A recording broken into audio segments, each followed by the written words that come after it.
+2 ബയോളജിയിലെ principles of inheritance and variation എന്ന ചാപ്റ്ററിലെ ക്രോമസോമൽ തിയറി ഓഫ് ഇൻഹെറിറ്റൻസ് എന്താണെന്ന് സിമ്പിളായിട്ട് നോക്കാം. മെൻ്റല് ഇൻഹെറിറ്റൻസിനെ പറ്റിയുള്ള കാര്യങ്ങളൊക്കെ 1865 പബ്ലിഷ് ചെയ്തിട്ടുണ്ടായിരുന്നു. പക്ഷേ ധാരാളം കാരണങ്ങളാൽ അതാരും അറിയപ്പെടാതെ പോയി. സോ ആൾക്കാർ അറിഞ്ഞു തുടങ്ങിയത് 1900 മുതലാണ്. എന്തുകൊണ്ടാണ് അദ്ദേഹത്തിൻ്റെ വർക്ക് ലോകം അറിയാതെ പോയത്? ഫസ്റ്റ് റീസൺ എന്ന് പറയുന്നത് അപ്പോഴത്തെ കാലത്ത് കമ്മ്യൂണിക്കേഷനൊന്നും അത്ര എളുപ്പമല്ലായിരുന്നു. സോ ഇപ്പോഴുള്ളതുപോലത്തെ ടെക്നോളജീസ് ഒന്നും അപ്പോൾ ഇല്ലായിരുന്നു. രണ്ടാമത്തെ റീസൺ എന്ന് പറഞ്ഞാൽ അദ്ദേഹത്തിൻ്റെ ജീൻ എന്ന് പറയുന്ന കോൺസെപ്റ്റാണ്. അദ്ദേഹം ജീനിന് ഫാക്ടേഴ്സ് എന്നാണ് പറഞ്ഞിരിക്കുന്നത്. മെൻ്റലിൻ്റെ വേർഡ്സിൽ പറയുകയാണെങ്കിൽ അദ്ദേഹം ജീനിനെ സ്റ്റേബിളായിട്ടും പിന്നെ ഡിസ്ക്രീറ്റ് യൂണിറ്റുമായിട്ടാണ് മെൻഷൻ ചെയ്തിട്ടുള്ളത്. ഈ ഡിസ്ക്രീറ്റ് യൂണിറ്റാണ് എന്ത് ചെയ്യുന്നത്, വ്യത്യസ്ത ക്യാരക്ടേഴ്സിനെ കൺട്രോൾ ചെയ്യുന്നതെന്നും അദ്ദേഹം പറഞ്ഞു. അതുപോലെ തന്നെ അദ്ദേഹത്തിൻ്റെ ലോ ഓഫ് സെഗ്രിഗേഷൻ, അതായത് അലീൽസിൻ്റെ പേര് ഒരിക്കലും തമ്മിൽ ബ്ലെൻഡ് ചെയ്യത്തില്ല എന്നുള്ള അദ്ദേഹത്തിൻ്റെ ഈ ലായും അക്സെപ്റ്റ് ചെയ്തില്ല.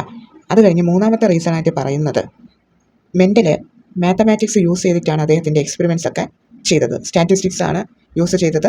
അദ്ദേഹം സ്റ്റാറ്റിസ്റ്റിക്സ് ഒക്കെ പഠിച്ചിട്ടുള്ള ആളാണ്.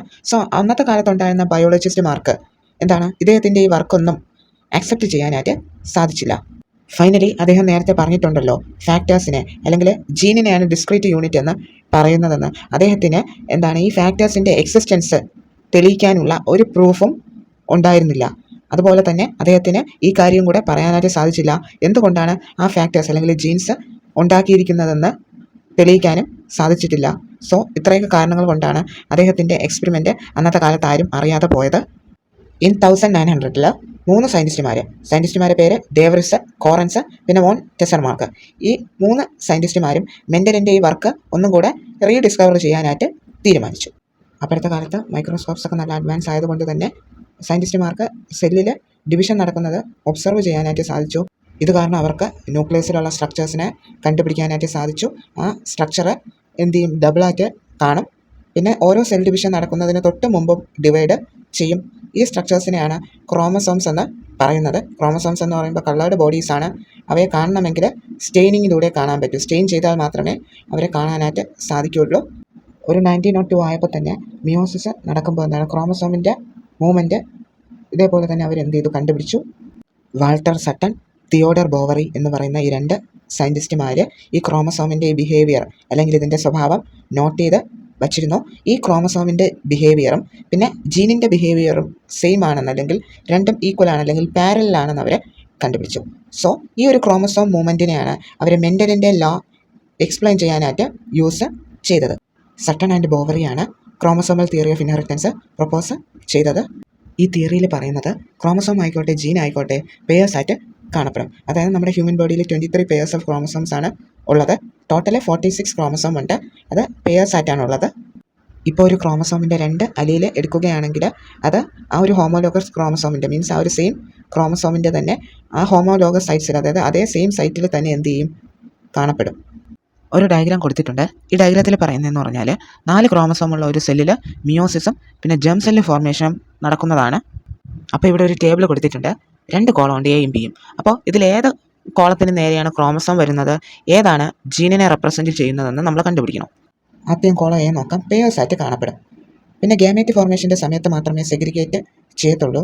എന്ന് വെച്ചാൽ ഒരു പെയർ മാത്രമേ എന്ത് ചെയ്യത്തുള്ളൂ, ഗാമേറ്റിലോട്ട് ട്രാൻസ്മിറ്റ് ചെയ്യത്തുള്ളൂ. അടുത്തത് ഇൻഡിപെൻഡൻറ്റ് പെയേഴ്സ്, അതായത് തമ്മിൽ ഡിപ്പെൻഡ് ചെയ്യാത്ത പെയേഴ്സ് എന്ത് ചെയ്യും, തമ്മിൽ ഡിപ്പെൻഡ് ചെയ്യാതെ ഇൻഡിപെൻഡൻ്റ് ആയിട്ട് സെഗ്രിഗേറ്റ് ചെയ്യും. അടുത്ത കോളം ബി ആണ്. പെയേഴ്സായിട്ട് കാണപ്പെടും. ഗാമേറ്റ് ഫോർമേഷൻ്റെ സമയത്ത് സെഗ്രിഗേറ്റ് ചെയ്യും. അതിൽ ഒന്ന് മാത്രമാണ് എന്ത് ചെയ്യുന്നത്, ഗാമേറ്റിലോട്ട് ട്രാൻസ്മിറ്റ് ചെയ്യുന്നത്. ഒരു പെയർ എന്ത് ചെയ്യും, സെഗ്രിഗേറ്റ് ചെയ്യും. മറ്റേ പെയറിന് ഇൻഡിപെൻഡൻ്റ് ആയിട്ട് ഒരു പെയർ ഇവിടെ സെഗ്രിഗേറ്റ് ചെയ്യും. അപ്പോൾ കോളം എ ഏതാണ്, കോളം ബി ഏതാണ്? അപ്പോൾ കോളം എ എന്ന് പറയുന്നത് ക്രോമസോമാണ്. കോളം ബി എന്ന് പറയുന്നത് ജീനാണ്. ക്രോമസോമിലായിക്കോട്ടെ ജീനിലായിക്കോട്ടെ രണ്ടും പെയേഴ്സായിട്ടാണ് കാണപ്പെടുന്നത്. ഗാമേറ്റ് ഫോർമേഷൻ്റെ സമയത്താണ് സെഗ്രിഗേറ്റ് ചെയ്യുന്നത്. അതുപോലെ തന്നെ ഇത് മാത്രമാണ് ഗാമേറ്റിലോട്ട് ട്രാൻസ്മിറ്റ് ചെയ്യുന്നത്. പക്ഷേ ക്രോമസോമിൻ്റെ പ്രത്യേകതയാണ് independent pair segregate independently of each other എന്നുള്ളത്. അതുപോലെ തന്നെ ജീൻസിന് എന്ത് ചെയ്യും, ഒരു പെയർ മറ്റേ പെയറിന് ഇൻഡിപെൻഡൻ്റ് ആയിട്ട് എന്ത് ചെയ്യും, സെഗ്രിഗേറ്റ് ചെയ്യും. മൈറ്റോസിസ് എന്ന് പറഞ്ഞാൽ ഇക്വേഷണൽ ഡിവിഷനാണ്. മിയോസിസ് എന്ന് പറഞ്ഞാൽ റിഡക്ഷൻ ഡിവിഷനാണ്. ഇത് നിങ്ങൾക്ക് എല്ലാവർക്കും അറിയാമെന്ന് വിചാരിക്കുന്നു. അപ്പോൾ ഈ മിയോസിസിനും മൈറ്റോസിസിനും ഓരോ സ്റ്റേജസ് ഉണ്ടാവും. അതിനാണ് പ്രോഫേസ്, മെറ്റാഫേസ്, അനാഫേസ്, ടീരിയോഫേസ് എന്നൊക്കെ പറയുന്നത്. അപ്പോൾ മിയോസിസ് 1 നടക്കുമ്പോൾ അതിൻ്റെ അനാഫേസ് സ്റ്റേജിൽ, മിയോസിസ് 1ൻ്റെ അനാഫേസ് സ്റ്റേജിൽ. അപ്പോൾ അനാഫേസ് സ്റ്റേജിൽ സ്വാഭാവികമായിട്ട് സംഭവിക്കുന്നത് ക്രോമസോംസ് എല്ലാം വന്ന് മെറ്റാഫേസ് പ്ലേറ്റിൽ അലൈൻ ചെയ്ത് നിൽക്കും. അപ്പോൾ ഇവിടെ അത് തന്നെയാണ് സംഭവിക്കുന്നത്. 2 ക്രോമസോം പെയർ മെറ്റാഫേസ് പ്ലേറ്റിൽ വന്ന് അലൈൻ ചെയ്ത് നിൽക്കും.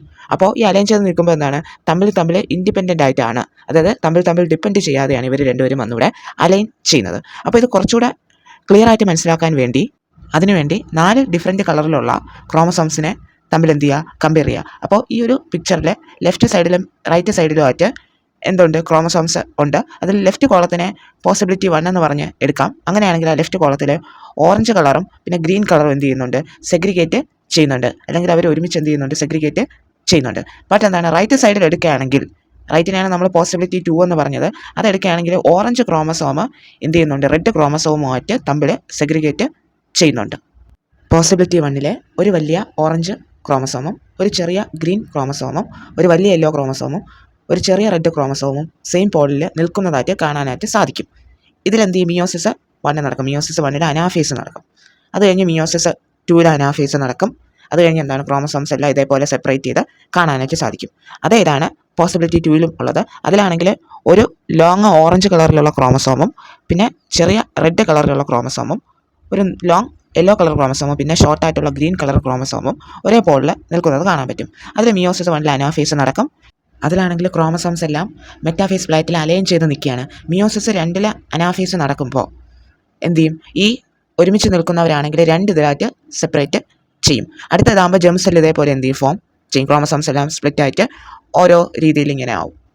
സട്ടനും ബോവറിയും ആർഗ്യൂ ചെയ്തു. അതായത് ഈ ഒരു പെയറിങ് അല്ലെങ്കിൽ ആ ഒരു ക്രോമസോം പെയറിൻ്റെ സെപ്പറേഷൻ കാരണം ഒരു പെയർ ഓഫ് ഫാക്ടർ അല്ലെങ്കിൽ ഒരു ജീന് എന്ത് ചെയ്യുന്നുണ്ട്, സെഗ്രിഗേറ്റ് ചെയ്യുന്നുണ്ട്. അപ്പോൾ ഈ സട്ടൻ ഈ ഒരു ക്രോമസോമൽ സെഗ്രിഗേഷൻ്റെ ഈ ഒരു നോളജും പിന്നെ എന്താണ് മെൻ്റൽ കണ്ടുപിടിച്ച ആ ഒരു പ്രിൻസിപ്പിളും കൂടെ എല്ലാം കൂടെ ചേർത്തുകൊണ്ട് ക്രോമസോമൽ തിയറി ഓഫ് ഇൻഹെറിറ്റൻസ് എന്ത് ചെയ്തു, കണ്ടുപിടിക്കുകയാണ്. ക്രോമസോമൽ തിയറി ഓഫ് ഇൻഹെറിറ്റൻസ് എന്നതിനെ പേര് കിട്ടും. അപ്പോൾ ഇതിനൊരു തെളിവ് വേണ്ടേ? അപ്പോൾ ആ തെളിവ് കണ്ടെത്തിയ സയൻറ്റിസ്റ്റാണ്, ഇതിനെ എക്സ്പെരിമെൻ്റലി വെരിഫിക്കേഷൻ നടത്തിയ ആ ഒരു സയൻറ്റിസ്റ്റിൻ്റെ പേരാണ് തോമസ് ഹണ്ട് മോർഗൻ, അല്ലെങ്കിൽ TH മോർഗൻ എന്ന് പറയാം. അപ്പോൾ ഈ TH മോർഗൻ എന്ന് പറയുമ്പോൾ എക്സ്പെരിമെൻറ്റിൻ്റെയൊക്കെ ആളായിരുന്നു. അദ്ദേഹത്തിൻ്റെ കൊളീഗ്സും കൂടെയാണ് എന്ത് ചെയ്തത്, ഇതിൻ്റെ എക്സ്പെരിമെൻറ്റ് കാര്യങ്ങളൊക്കെ കണ്ടെത്തിയത്. സോ ഇദ്ദേഹമായിരുന്നു എന്ത് ചെയ്തത്, ആ ഒരു വേരിയേഷൻ്റെ ബേസിക്സ് കണ്ടുപിടിച്ചത്. അപ്പോൾ ഇദ്ദേഹം സ്റ്റഡീസൊക്കെ നടത്തിയത് ഡ്രോസോഫില്ല മെലനോഗാസ്റ്റർ എന്ന് പറയുന്ന ഫ്രൂട്ട് ഫ്ലൈ അല്ലെങ്കിൽ പഴയ ഈച്ചയിലാണ് അദ്ദേഹം എക്സ്പെരിമെൻറ്റ് നടത്തിയത്. അദ്ദേഹത്തിൻ്റെ എക്സ്പെരിമെൻറ്റിൽ അദ്ദേഹത്തിന് സ്യൂട്ടബിളായിട്ട് തോന്നിയതും ഡ്രോസോഫില്ലയായിരുന്നു. അതിന് കാരണം എന്ന് പറയുന്നത് ഡ്രോസോഫില്ലയ്ക്ക് ചെറിയൊരു സിമ്പിളായിട്ടുള്ള സിന്തറ്റിക് മീഡിയം മതി അതിന് വളരാനായിട്ട്, അല്ലാതെ വലിയ ആഡംബരമൊന്നും വേണ്ട. സോ അതെന്ത് ചെയ്യുന്നുണ്ട്, 2 ആഴ്ച കൊണ്ട് തന്നെ അതിൻ്റെ ലൈഫ് സൈക്കിൾ കംപ്ലീറ്റ് ചെയ്യുന്നുണ്ട്. പിന്നെ ഒരു സിംഗിൾ മേറ്റിങ്ങിലൂടെ തന്നെ ധാരാളം നമ്പർ ഓഫ് പ്രോജനീസിനെ അതിന് പ്രൊഡ്യൂസ് ചെയ്യാൻ പറ്റുന്നുണ്ട്. സോ ഇതിൻ്റെയൊക്കെ ഫലമായിട്ടാണ് അദ്ദേഹം ഡ്രോസോഫില്ലയെ തന്നെ ഈ എക്സ്പെരിമെൻറ്റിന് വേണ്ടി യൂസ് ചെയ്തത്. എന്തുകൊണ്ടാണ് TH മോർഗൻ ഡ്രോസോഫില്ലയെ തന്നെ ഈ ഒരു എക്സ്പെരിമെൻറ്റിന് വേണ്ടി ചൂസ് ചെയ്തതെന്നൊരു ക്വസ്റ്റ്യനായിട്ട് ചോദിക്കാം. സോ ഇമ്പോർട്ടൻ്റ് ആയിട്ടുള്ള ക്വസ്റ്റ്യനാണ്, എല്ലാവരും പഠിച്ചു വെച്ചിരിക്കുക. പിന്നെ എന്താണ്, ഈ മെയിൽ ഫ്ലൈസിനെയും ഫീമെയിൽ ഫ്ലൈസിനെയും എന്താണ് ഈസി ആയിട്ട് തന്നെ നമുക്ക് കണ്ടുപിടിക്കാനായിട്ട് സാധിക്കും. ആൾസോ ഇതിന് പലതരത്തിലുള്ള ഹെറിഡിറ്ററി വേരിയേഷൻസ് ഒക്കെ ഉണ്ട്. അത് നമുക്ക് ലോ പവറിലുള്ള മൈക്രോസ്കോപ്പിലൂടെ കാണാനായിട്ട് സാധിക്കും. അപ്പോൾ ടെക്സ്റ്റ് ബുക്കിൽ ഡ്രോസോഫില്ല മെലനോഗാസ്റ്ററിൻ്റെ ഒരു പിക്ചർ കൊടുത്തിട്ടുണ്ട്. അതിൽ ഫീമെയിൽ വലുതും മെയിൽ എന്ന് പറഞ്ഞാൽ ചെറുതുമാണ് സൈസിൽ. അപ്പോൾ എല്ലാവർക്കും പറഞ്ഞ കാര്യങ്ങൾ മനസ്സിലായെന്ന് വിശ്വസിക്കുന്നു. ക്രോമസോമൽ തിയറി ഓഫ് ഇൻഹെറിറ്റൻസ് സെറ്റായെന്ന് വിശ്വസിക്കുന്നു. ഡൗട്ട്സ് ഉണ്ടെങ്കിൽ കമൻറ്റ് ചെയ്യുക. എല്ലാവരും നന്നായിട്ട് പഠിക്കുക. Thank you.